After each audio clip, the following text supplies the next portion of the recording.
Boa noite, prazer, meu nome é Isabela, eu trabalho no marketing aqui da Objective.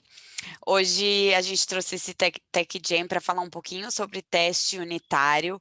Quem vai apresentar para vocês é o Maurício de Azevedo, ele é nosso desenvolvedor aqui, tá? Então eu vou deixar vocês com ele durante esse período.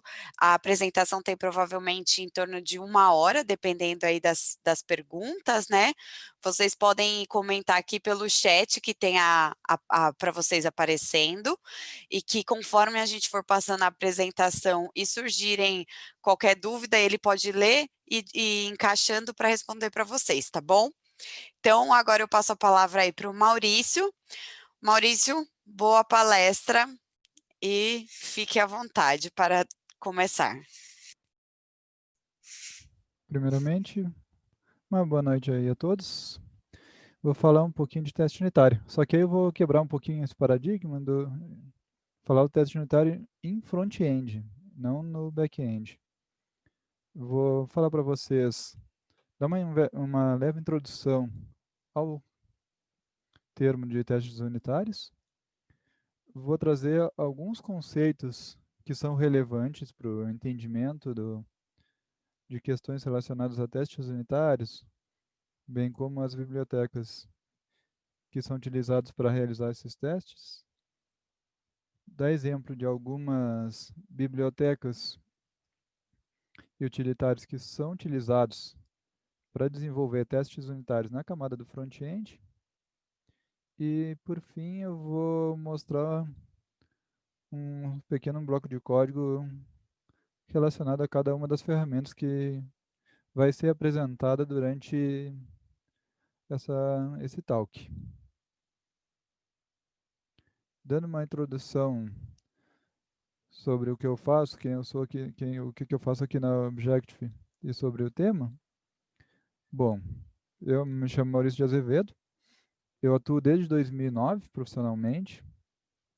Eu estou aqui em Curitiba há 2 anos, na Objective, vim do Rio Grande do Sul. Eu gosto muito de JavaScript e lógica de programação. Hoje eu faço parte do time do Sincera, que é uma solução para gerenciamento de portfólio de projetos, que é desenvolvido pela Objective.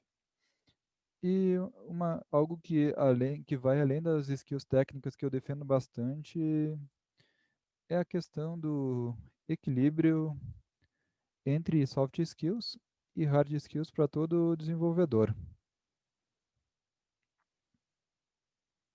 Bom, primeiro, num parágrafo aqui sucinto, quero definir para vocês o que são testes unitários. Que o teste unitário é basicamente tu pegar todo o teu código e pegar cada função dele e tu vai estar testando aquela função para ver se aquela função ela cumpre o que ela promete. Se o resultado daquela função, daquele método em específico do teu código, ele está de acordo com o que foi especificado no contexto do teu projeto pelo especificador do negócio, gerente de projeto, dono de, dono de funcionalidades e demais cargos e pessoas que estejam relacionados diretamente à definição do escopo, definição de funcionalidade, definição de comportamento esperado de cada uma das funções do teu código. E aí o teste unitário ele está aí para isso, para garantir que o teu código esteja em sintonia com o esperado no contexto do teu projeto. E aí vem aquela pergunta: como é que eu realizo um teste unitário?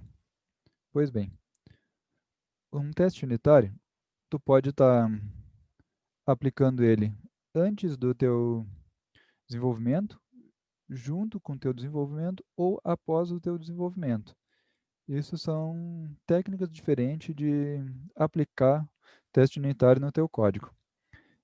A literatura em si, ela defende bastante o uso de TDD, Test Driven Development, que essa camada de teste é desenvolvida pelo programador em si, e é da responsabilidade do programador estar desenvolvendo esses testes, e aí ele defende que tu primeiro vai desenvolver todos os testes da tua aplicação, e na medida que tu vai desenvolvendo os testes,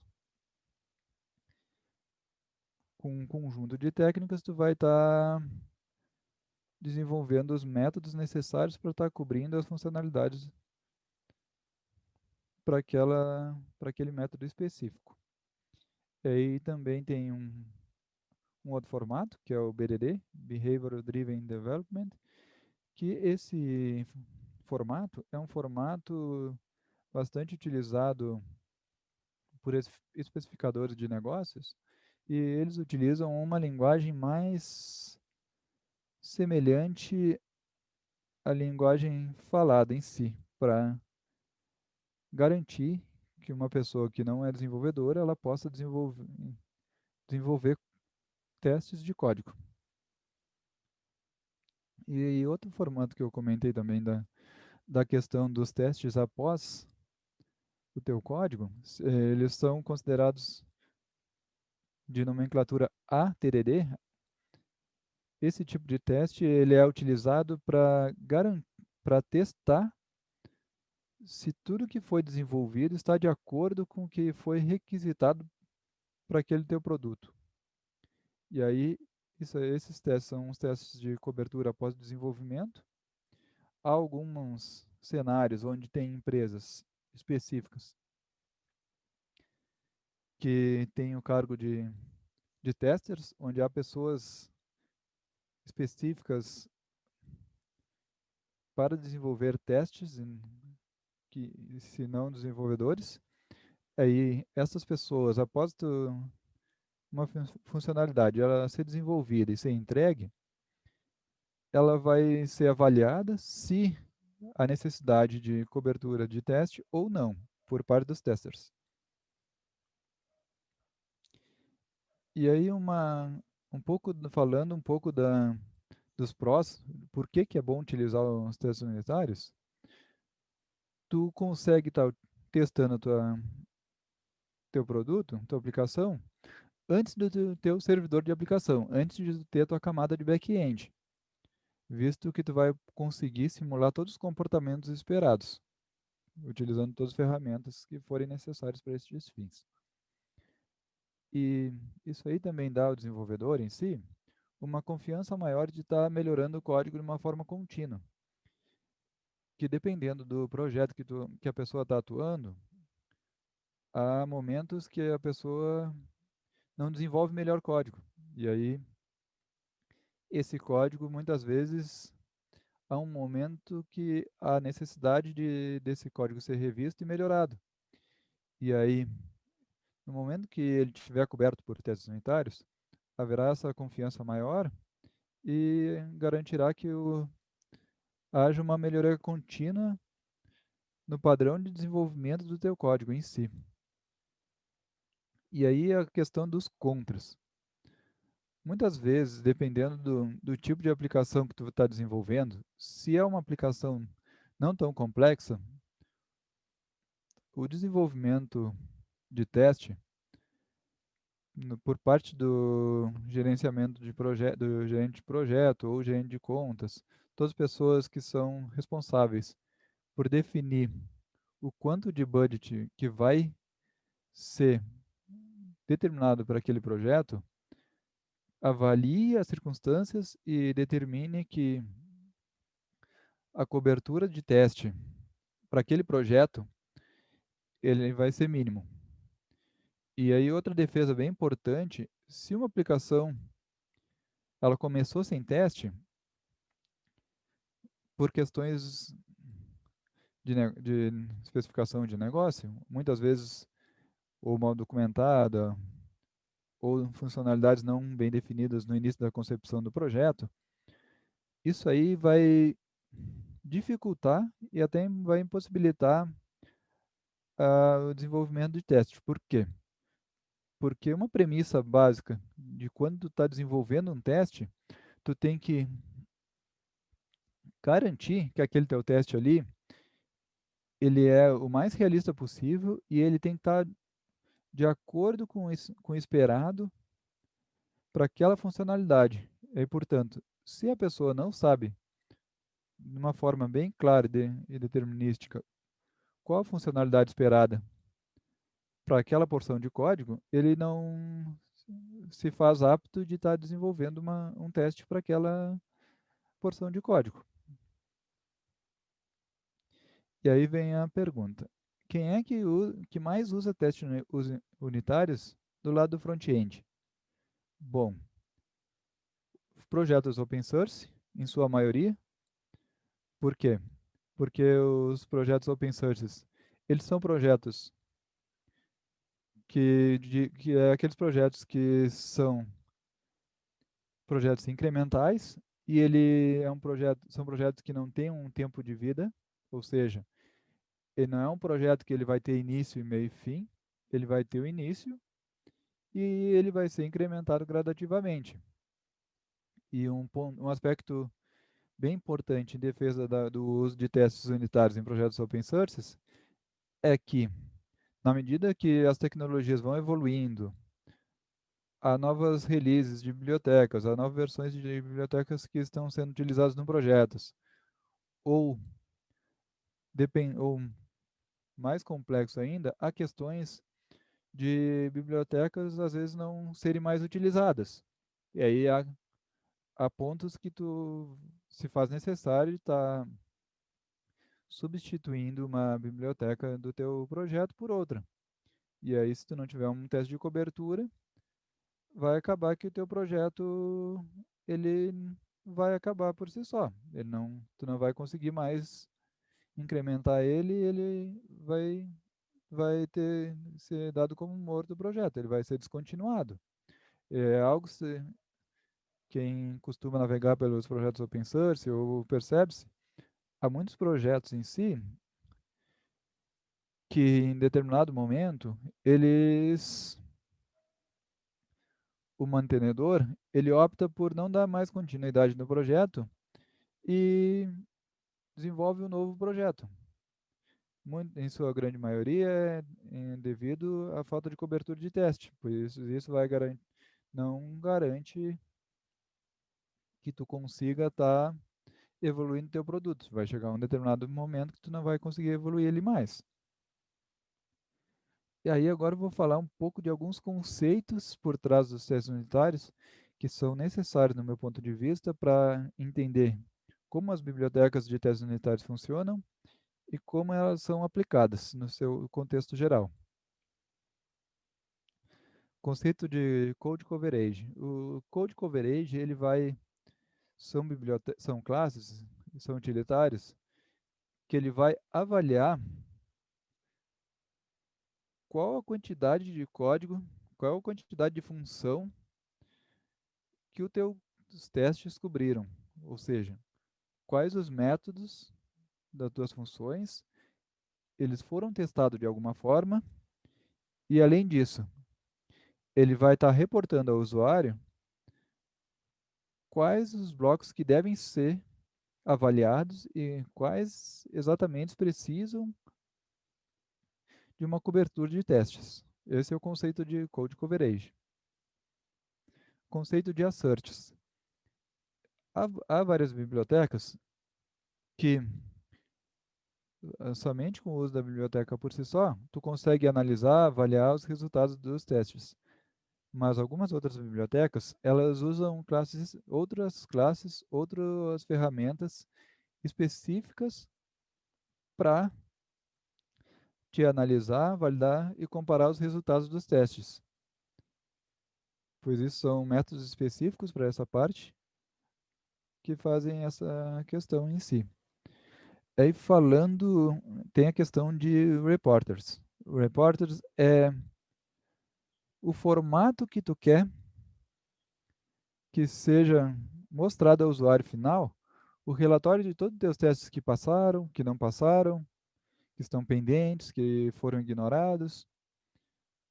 Ele dá suporte para vários formatos, HTML, JSON, formato de texto, o formato onde a pessoa vai verificar o retorno dos testes apenas no terminal de comando, XML, e é isso aí te dá uma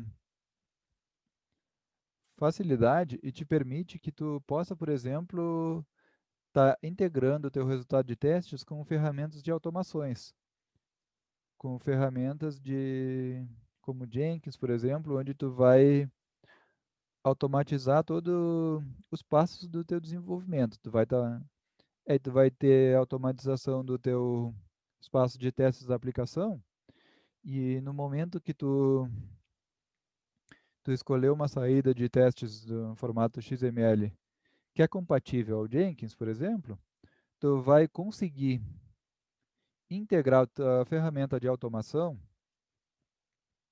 diretamente com a tua aplicação e vai estar conseguindo demonstrar na tua ferramenta de automação todo esse resultado de testes. E é isso aí, num fluxo de desenvolvimento onde há revisão de código para garantir uma qualidade final de código. Isso aí vai permitir uma maior visibilidade, tanto por parte de quem está revisando o código, ou por outras pessoas mais que sejam necessárias para estar analisando o código em si, elas consigam avaliar de uma forma fácil onde o teu código está precisando de melhoria, onde ele está precisando inserir testes para estar cobrindo alguns cenários que podem ser considerados mais sensíveis para a aplicação, para o produto em si. E aí os repórteres eles vêm aqui para isso. E aí falando um pouco de spies, esses conceitos são relacionados, mas aonde tu vai pegar uma classe real ou um método real e tu não vai estar utilizando o método real. Tu vai simular ações em cima dele.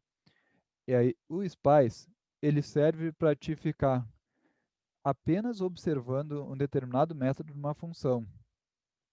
E ele não analisa a saída de execução do teu método. E aí, com isso, por exemplo, tu pode estar avaliando quantas vezes ele passou por aquele método em determinada interação.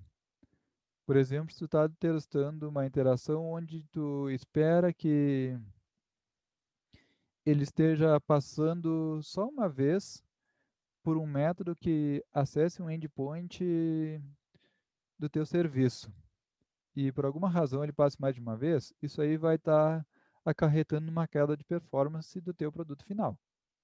E aí, por meio com os desses spies, tu consegue avaliar se ele está passando mais vezes do que esperado por um determinado método de uma função. Stubs tu vai pegar um método real, como tu não vai conseguir conectar a um servidor de aplicação, tu vai estar conseguindo simular a saída que tu espera para determinado método. Em relação aos mocks, os mocks tu vai encapsular toda uma classe real e tu vai conseguir simular todos os comportamentos dessa classe. Eles vão ser todos comportamentos genéricos. E aí agora falando um pouco de algumas das bibliotecas mais comuns e utilitárias que são utilizadas para desenvolvimento de testes do lado do front-end. Falando um pouco do Mocha.js, o Mocha.js ele é um framework de teste. Ele é voltado para aplicações Node.js e para rodar em browsers também. Ele tem a premissa dele tá testando de formas assíncronas, de uma forma mais fácil. E para te estar iniciando a criar um teste simples, esses são os comandos em si que tu vai estar utilizando para fazer isso. Tu vai utilizar o npm, que para quem desconhece é o gerenciador de pacotes do Node, para estar criando, aqui nesse caso tu vai estar criando uma dependência do Mocha no teu projeto, no teu package.json. E o npx é um comando do Node que ele permite que tu execute os comandos das dependências que estão instalados no teu pacote sem a necessidade de instalar eles globalmente. E aí, quando tu entra no bloco de scripts, onde tu vai definir qual a classe de teste para tua aplicação, basta tu definir no teu script de teste do npm que quando ele executar esse script, ele tem que executar o Mocha. Né? E aí, um pouco das características dele, ele suporta tanto testes assíncronos, as promises, e também as novas premissas de async await do ECMAScript 6. Já, como no caso do Mocha, ele é uma biblioteca apenas para te organizar, definir o ciclo dos teus testes. Quando houver necessidade de simular comportamentos externos ou fazer comparação e análise de resultados, para isso se fazem necessárias bibliotecas externas para comparação e análise desses resultados, bem como bibliotecas externas para desenvolvimento de mock. Uma biblioteca muito comum que é utilizada em conjunto com o Mocha é o Chai, para questão de análise e comparação de resultados, e para questão de simulação de comportamento de aplicações, ele tem o Sign-on.js. E aí ele te permite que tu configure o formato da tua DCL. DCL, no caso, é a linguagem que tu vai utilizar para a escrita dos teus testes. Tu pode estar dizendo que ela vai ser um formato de TDD, que vai ser desenvolvido criado os testes por um desenvolvedor durante o período de codificação e desenvolvimento da funcionalidade, ou este código de teste vai ser desenvolvido por algum especificador de negócio antes do desenvolvimento por si só. E aí ele tem algumas das funcionalidades dele, ele te permite que tu defina quais os testes que da tua suíte de testes devem rodar ou não, quais que devem ser ignorados, a ordem deles e outras questões a mais. Aí aqui é a biblioteca de Assert Chai, que é uma biblioteca mais comum utilizada para no Assert em si. E aí ele tem os três estilos, o Should Aspect mais voltado para BDD e o Assert voltado para o TDD. Como vocês podem perceber, a questão que eu comentei do BDD, ele é uma linguagem mais similar à linguagem real, escrita, full should be a string. Já no caso do assert, ele é mais voltado para o desenvolvedor em si, ele que vai entender de uma forma mais clara.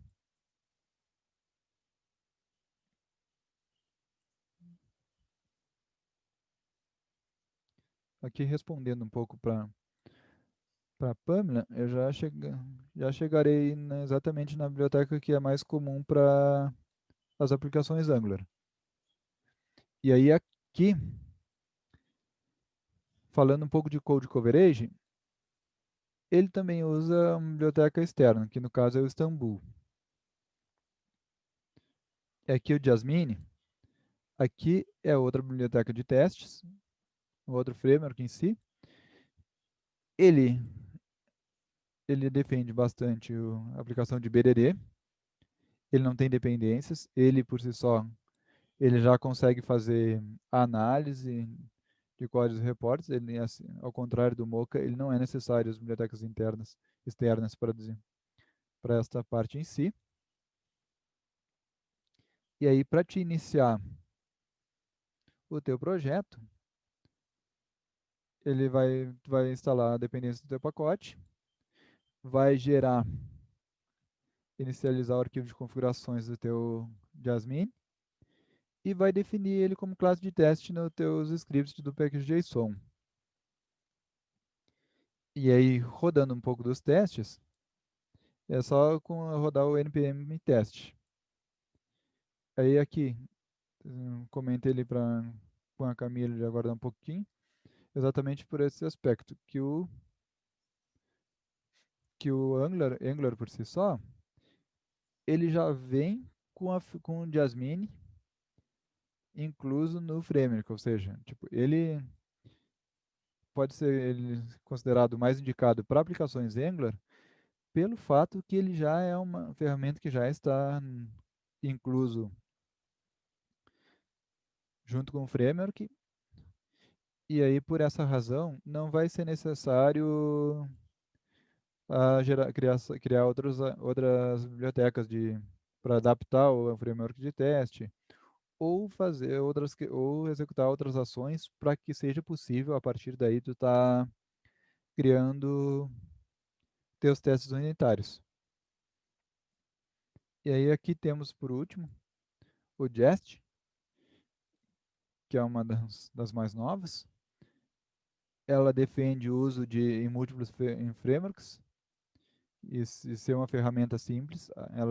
Eles defendem bastante o conceito de all-in-one, ou seja, ela é uma ferramenta que é utilizada tanto para a criação dos testes, ela tem aqui a parte de assert relacionado à análise, comparação dos teus resultados, e ela já tem também inclusa toda a parte relacionada ao desenvolvimento de mocks.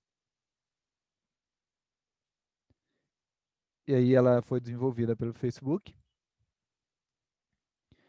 E aí ela é considerada adaptável a vários frameworks, porque até no site oficial da ferramenta, do framework em si, eles oferecem bibliotecas onde tu pode estar utilizando essa classe de teste em outros frameworks que não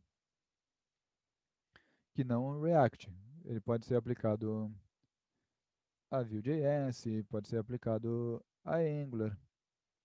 E aí o Stencil.js, ele por si só, que é outro framework JavaScript de mercado para desenvolvimento de componentes, ele já integrou no seu core o Jest como ferramenta padrão de testes.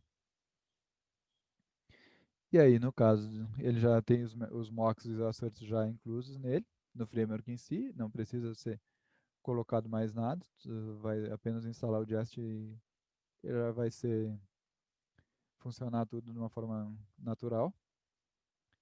Agora, mostrar um pouquinho para vocês como é que funciona os códigos em si de cada uma dessas ferramentas.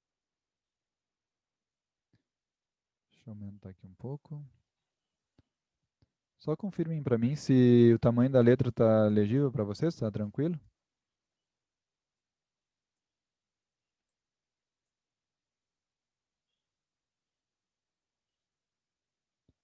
Ok, então. Vou mostrar aqui um pouco do como funciona o Mocha. Aqui ó, nós temos um método simples de soma, apenas para mostrar para vocês como é que esse método em si ele vai executar a soma como E aqui a classe de teste do Mocha. Aqui, como eu comentei, ele usa uma biblioteca de assert externa. Nesse caso em questão, esse assert aqui é um módulo do próprio Node.js.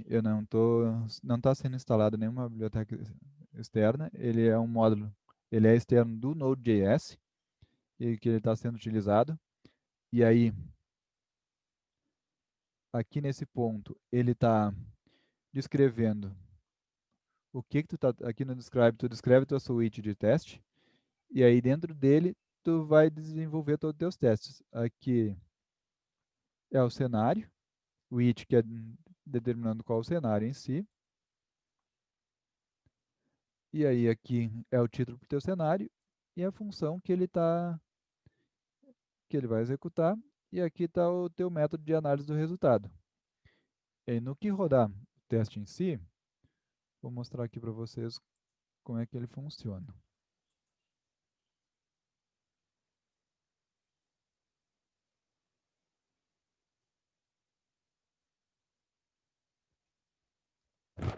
Como podem ver, ele foca na simplicidade, ele tem um relatório simples, e aí aqui, nesse caso em si, aqui ele está configurado o Code Coverage, que nesse caso aqui foi utilizado o Istanbul. Aqui, como pode ver, ele diz que a cobertura de teste está completa. Se, por algum acaso, aqui,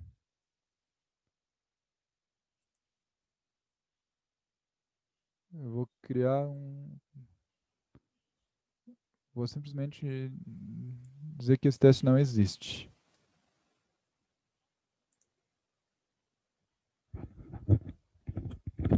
Ó, aí ele começa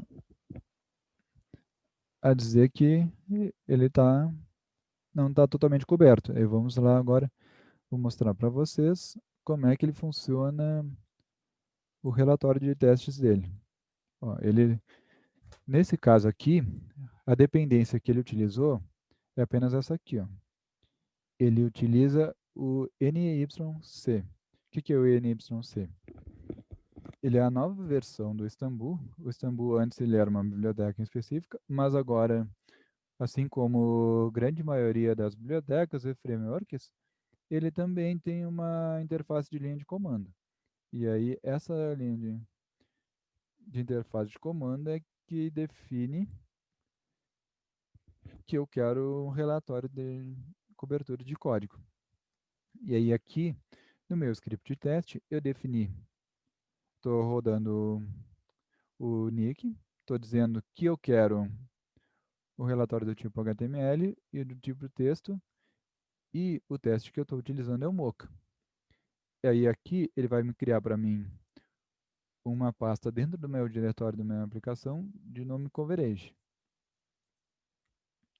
E aí aqui eu vou mostrar para vocês como é que fica a cobertura de código.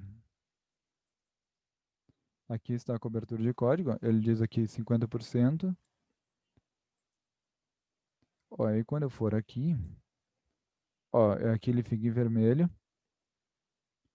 e diz que não tá, ele diz exatamente quais as porções do meu código que não estão cobertas. E no que eu volto aqui,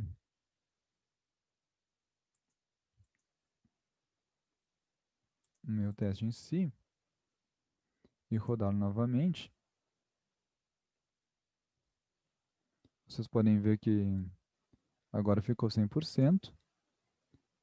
E no que eu fizer aqui, novamente, ó, ele vai dizer que ele está cobrindo todas as funções, todas as linhas e todos os blocos. E aí, se eu olhar aqui, ó, ele vai ficar verdinho. E aí, um detalhe bem interessante que ele fala, que ele mostra aqui, que a pessoa consegue enxergar, é quantas vezes ele vai passar por cada uma das funções. E aí, vou mostrar aqui agora um pouco para vocês como é que funciona o Jasmine. O Jasmine, ele é numa forma similar. Vou mostrar um caso de falha, do Mocha para vocês poderem ver como é que é o demonstrativo do relatório de falha do Mocha em si. Ó, nenhum passou, e um falhou. E aqui ele diz, ó, ele estava esperando 6 e chegou 5. 2, 4, 6. Como podem ver, ele é um pouquinho... Ó, o valor atual dele, ele não é tão claro assim, como ela é uma interface um pouquinho mais simplificada. Aqui é um detalhezinho que pode passar desperceptível, pode não fazer diferença num código pequeno, que é essa questão aqui, ó. Tipo, o valor em vermelho estar inscrito como atual. Ele está dizendo aqui, cadê? Ele está dizendo aqui que o atual, aqui ó, o esperado é 5 e o atual é menos 6. Aqui uma simples ordem, só essa ordem aqui de palavras, dependendo, pode confundir. Tipo, seria melhor que se eles seguissem a ordem atual e expect, por exemplo. E aí aqui, como a cobertura de código, a responsabilidade dele é verificar quanto do seu código é coberto, ele segue 100%. Aí voltando aqui para ele, agora eu vou voltar um pouquinho aqui para o Jasmine. No caso do Jasmine em si, eu criei a partir de uma aplicação Angular mais simples. Ó, como pode ver, ó, aqui no caso do Jasmine, ele vai demorar um pouquinho mais. Por quê? Pelo seguinte caso, por essa questão aqui, ó. Porque ele tem um test runner, ou seja, tu pode estar rodando teus testes direto no browser.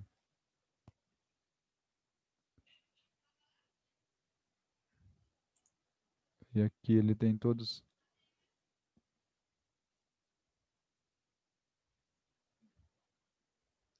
o suporte para ti. Por exemplo, se eu vou pegar aqui um exemplo do meu Jest. Nesse caso em si, o que que esse Karma faz? Para vocês entenderem. Aqui, ó, eu tenho um arquivo de Karma Configuration. O Karma em si, ele permite que eu esteja executando a minha bateria de código, de testes, em vários lugares, não somente no terminal. Ele tem aqui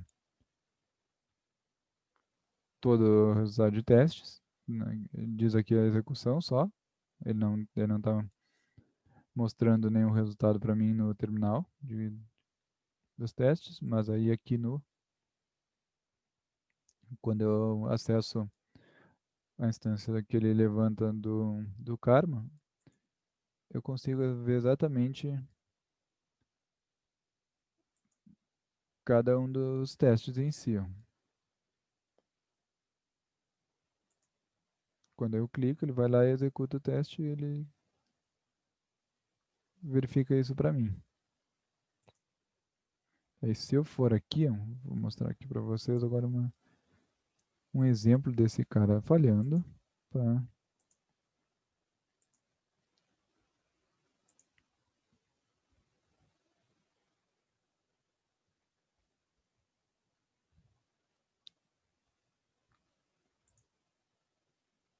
Que aí no caso os testes em si, então, são todos. É um nome meio que padrão para para a grande maioria das bibliotecas, eles utilizarem o spec. Uma questão aqui do Mocha que é bem interessante, que muitas vezes se a pessoa não define, o Mocha ele vai olhar dentro de uma pasta chamada teste. Os arquivos de teste têm que estar dentro de uma pasta chamada teste para ele conseguir estar validando. Aí aqui, né, no caso do teste com Angular, ele tem algumas outras configurações. Aí aqui é como é o aspecto que eu havia comentado, o que é responsabilidade do framework de teste. Esse before it, isso aqui é um comando, esse aqui é um bloco de código que ele vai estar executando antes de cada um dos testes, ele vai estar validando, vai executar todas as questões. Ele vai, no caso do Angular em si, ele vai estar dizendo o que que ele tem que fazer, ele vai estar importando todos os modos de teste e também compilando os componentes necessários. Aqui, por exemplo, eu vou fazer esse teste em questão passar, rodar no caso. Ó, foi ali na instância. Como eu havia comentado, o resultado dos testes ele vai mostrar diretamente aqui. Ó, expected sample apps to equal to samples app. E aí ele diz aqui o que que ele é esperado e o que que ele recebeu.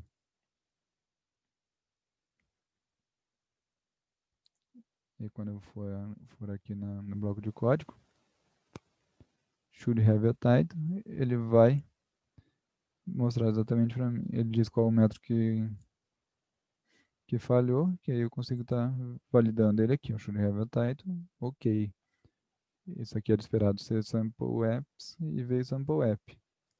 E aí toda vez que eu atualizo, o meu test runner, ele já se atualiza automático. E um aspecto bem interessante desse test runner é que ele pode ser executado, não precisa ser executado exatamente na tua máquina. Essa bateria de teste, ele pode estar executando num servidor externo, por exemplo. Ele pode ter um monitor de teste da tua aplicação.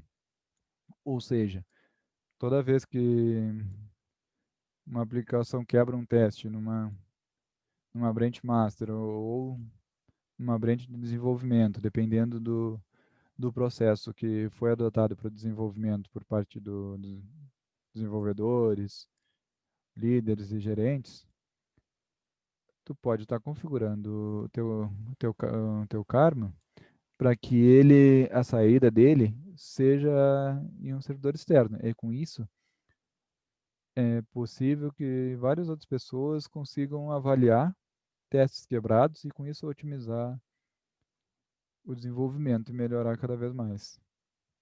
E nesse aspecto é isso que o Jasmine faz. Aí falando um pouco do Jest,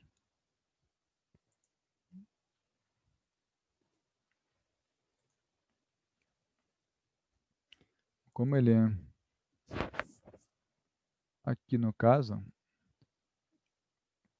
ele diz quais os testes que passaram, o Jest ele tem toda uma preocupação até na parte da organização do teu código, como é que ele é definido, o teu relatório, deixar ele de uma forma mais amigável possível. Eles se preocupam com a questão de usabilidade também. Aí, se o meu teste rodar, um outro aspecto que eu quero mostrar para vocês aqui, questão do cobertura de código da parte do Jasmine. Ele também usa a Istanbul. Istanbul é uma das bibliotecas mais utilizadas para cobertura de código. Ele diz exatamente naquele mesmo aspecto quais os pontos que ele passou ou não da aplicação, como ele passou. E aí agora, falando um pouquinho do Jest em si, se a minha aplicação rodar, vou rodar o meu suite de testes aqui para vocês verem. Ó, um diferencial dele é que ele demonstra exatamente onde no teu código que aquele teste deu erro. Aí tu consegue de uma forma mais rápida e eficiente estar consertando os teus testes quebrados. E aí aqui, ó, no caso do Jest em si, para cobertura de código, ele basta utilizar o atributo coverage, que o Jest em si já entende que ele tem que mostrar cobertura de código. Tanto que se eu olhares aqui nas dependências do projeto, a única dependência que ele usa é o Jest, ele não tem nenhum outro mais dependência de configuração. Já no Jasmine, se tu olhares aqui nas dependências dele,